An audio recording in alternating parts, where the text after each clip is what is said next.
Did you hear the one about the comedian and the high school students? No punchline, just some valuable life lessons about money. His medium is comedy. A round of applause. How many people here have a budget? You have a budget right now. Make some noise if you have a budget in place. You have a budget, you budget your money, His message is serious.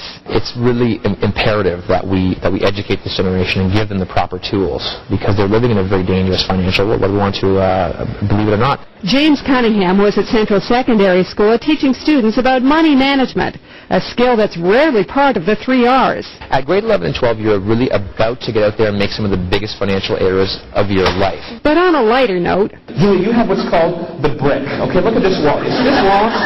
Look how thick, and I'm not joking, this wallet weighs 9 pounds.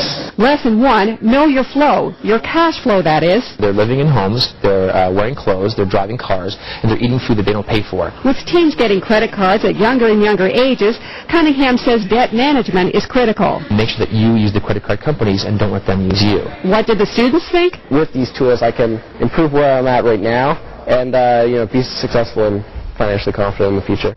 Great idea. It is, and James says one of the biggest misconceptions is parents expect money management is being taught in the schools. The schools think it's being taught at home. All right. Thanks a lot, Shan.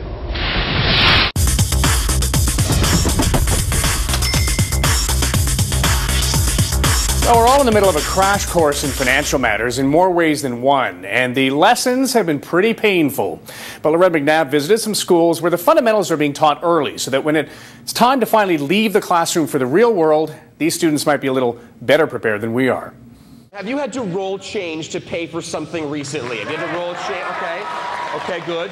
Good, that's bad. James Cunningham is a comedian by trade, but spends his days traveling to hundreds of schools to teach students there's nothing funny about money. We teach basic English skills and writing essays, but you know what? Financial management, one of the most important skills of our life, it's just not mandatory. In North America last year, 16 to 22-year-olds spent $100 billion, but only made 5.6. It's exactly what we saw happen in the U.S. with the subprime crisis. People are spending more. They're extending their lines of credit. And most have never been taught how to manage it. So for now, Cunningham says the lesson is this: stick to a budget, avoid holding more than 2 major credit cards, and as soon as you can, I want you to start thinking about weaning yourself slowly off your mom and dad today. You're like, what? That's crazy, bald man. No. Otherwise, the joke's on you. Loretta McNabb, Global News, Toronto. Like that guy's advice.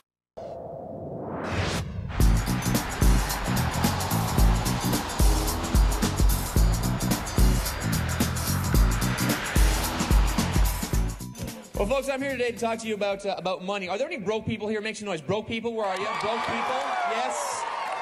This little leap from youth into early career. People make some of the biggest errors. What I'm going to teach you today, I'm going to teach you how to avoid making those mistakes. Today we are at Resurrection Catholic Secondary School. Funny Money is a show that I developed about 7 years ago. I was starting out my comedy career, and I would travel around to college and university campuses. And once again, how many people would say mom and dad #1 source of income? Mom and dad? Okay. You love your mom, I bet you do.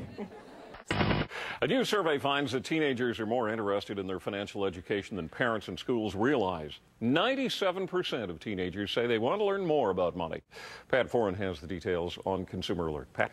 Well, thank you, Ken. Too many young people end up going to the school of hard knocks when it comes to credit cards, car leasing, and student loans. While some financial information is taught in high school, there is not a mandatory consumer course, but maybe there should be. Now, first thing we're going to do, when we get credit cards, we're going to look for a nice, low interest rate. James Cunningham of Funny Money gave his own lesson to students at W.A. Porter Collegiate on the importance of being financially savvy. He handed out $5 bills and used humor to get across why everyone should be a wise consumer. How about you? You happy? Yeah. Show us a little happy dance. Come on, okay? What does every single thing that you own have in common right now? And for $5, the answer is they all depreciate in value. On your side, I'm Pat Foran.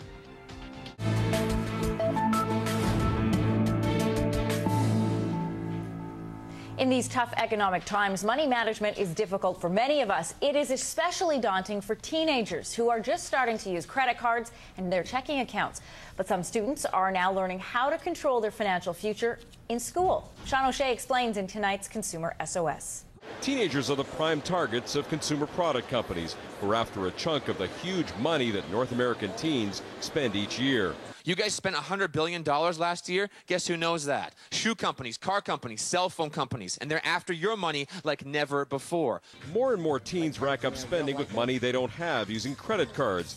In a new national study, 97% of Canadian teens said they'd like to know more about managing money, but just 13% know much about the subject. Comedian James Cunningham tells these kids to start adding up all the money they spend every month. In most cases, it's their parents' money.